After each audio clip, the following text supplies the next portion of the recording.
జగన్ గారి పరిపాలన 100 నెంబర్ 1. జై జగన్ గారు, జై కురసాల కన్నబాబు గారు. మా దేవుడు జగన్ గారే.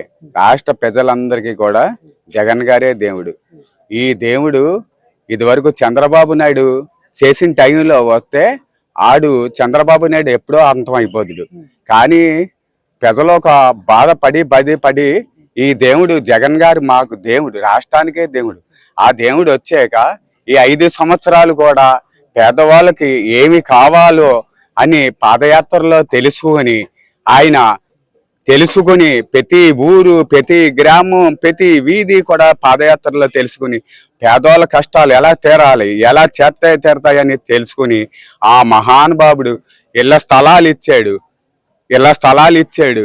అమ్మఒళ్ళు ఇచ్చాడు, విద్యా దీవెనలు ఇచ్చాడు, ఎన్నో పథకాలు ఇచ్చాడు.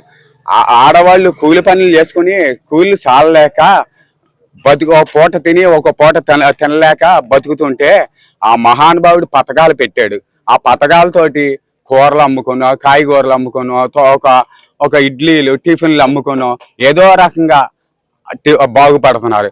ఆయన వచ్చాక ప్రతి ఒక్కరు కూడా రాష్ట్ర ప్రజలందరం కూడా ఎంతో ఆనందం పడుతున్నాం. ఆయనే మళ్ళా రావాలని మేము కోరుకుంటున్నాం. రాష్ట్ర ప్రజలందరూ కూడా ఆయనే రావాలి, ఆయనే వస్తారు, ఆయన్నే గెలిపించుకుంటాం. కన్నబాబు గారు ఇక్కడ మాకు దేవుడు. కన్నబాబు గారు ఇక్కడికి వచ్చామంటే కన్నబాబు గారు ఇది దేవాలయం. మాకు రాష్ట్ర ఈ రూరల్కే దేవాలయం.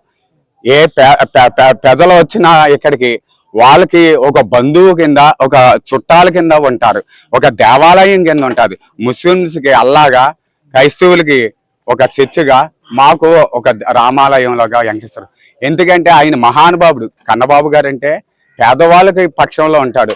పేదవాళ్ళ కష్టం ఏంటో తెలుసుకుంటారు, ఎక్కడ ఏం కష్టం ఉందో తెలుసుకుంటారు. వాళ్ళకి కష్టాలు తీర్చే మహానుభావుడు. యథార్థంగా నేను గుండె మీద చెయ్యొచ్చు చెప్తున్నాను. నాకు కూడా ఆదరించారు. నాకు కన్ను ఆపరేషన్ కూడా ఆయన ఖర్చు ఇచ్చారు. కన్ను కనిపడదు, ఒక కన్ను పుట్టుకలోంచి లేదు, ఒక కన్ను ఇది ఇచ్చారు. ఆయన కూడా నాకు ఆదరించిన వల్లనే నా కుటుంబం ఈ రోజున బయటికి వెళ్తున్నాను, బతుకుతున్నాను. ఇదే కాదు, ఏదైనా సరే కన్నబాబు గారు ఎంతో మందికి ఆదరిస్తూనే ఉన్నారు. ఆయన ఒక దేవుడు. జగన్ గారు ఎంత దేవుడు. మాకు రూరల్లో కన్నబాబు గారు, కురసాల కన్నబాబు గారు ఎమ్మెల్యే గారు మాకు ఒక దేవుడు. ఈ దేవుణ్ణే మేము గెలిపించుకుంటాం, ఈ దేవుణ్ణి మేము రప్పించుకుంటాం, మా కన్నబాబు గారిని మేము రప్పించుకుంటాం. రాష్ట్ర ప్రజలందరూ కూడా 175 సీట్లు కూడా జగన్ గారినే గెలిపించుకుంటారు. ప్రతి ఆయన కూడా పాపం ఇదివరకు ఏదో అటు ఇటుగా జంప్ అయ్యారు. కానీ ఇది ఇప్పుడు మంచి నిర్ణయం తీసుకున్నారు కాబట్టి ఇప్పుడు కూడా ఆయనే గెలుపు.